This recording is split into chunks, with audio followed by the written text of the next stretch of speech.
فنادى في الظلمات أن لا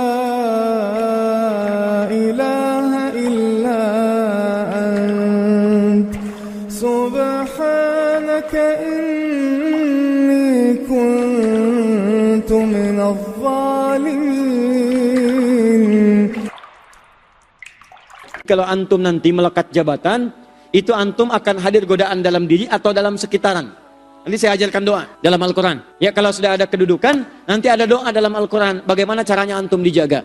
Tidak menyelewengkan kedudukan, atau juga dilindungi oleh Allah supaya tidak diganggu oleh orang lain yang bisa mencelakakan antum juga.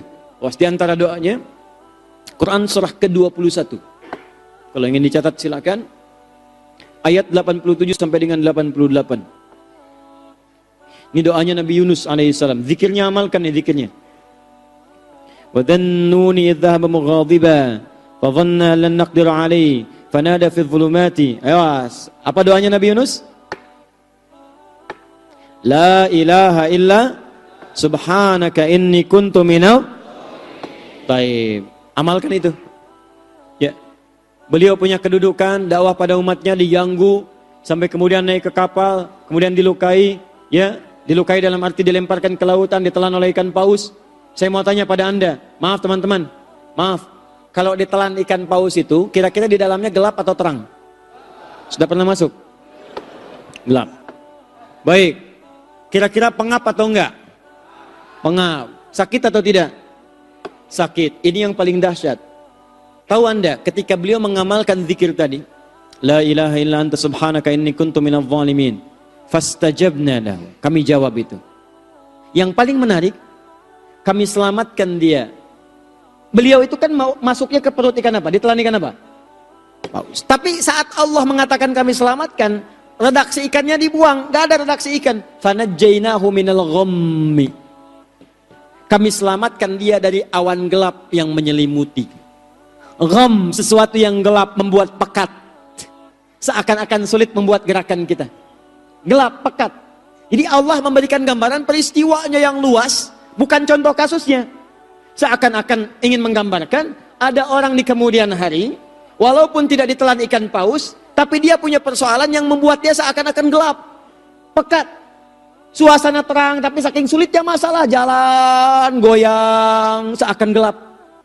Pengap, ke rumah sakit cek, gula darah naik, tensi mulai tinggi.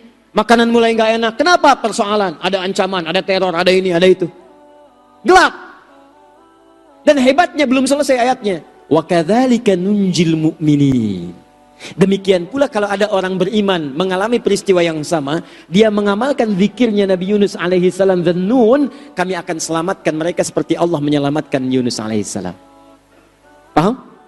Amalkan zikir ini, bangun setelah tahajud, yang dititipkan jabatan. Jangan tinggalkan tahajud. Makanya orang-orang dulu nggak pernah lepas dari tahajud. Buka kitabnya misalnya Al-Imam An-Nawawi, saya sering katakan At-Tibyan fi Adab Hamalatil Quran. Ya, terbitan Darul Kutub Al-Islamiyah yang warna merah marun, halaman 37, paling kanan sebelah atas. Paragraf 1, baris 1 sampai 3. Sebutkan Uthman bin Affan radhiyallahu taala anhu, Abdurrahman bin Auf, Tamim Ad-Dari, sahabat-sahabat mulia, Al-Imam Asy-Syafi'i sebelumnya, itu Masya Allah tidak pernah meninggalkan tahajud, bahkan rata-rata di antara mereka khatam Al-Quran dalam tahajudnya. Masya Allah. Amalkan.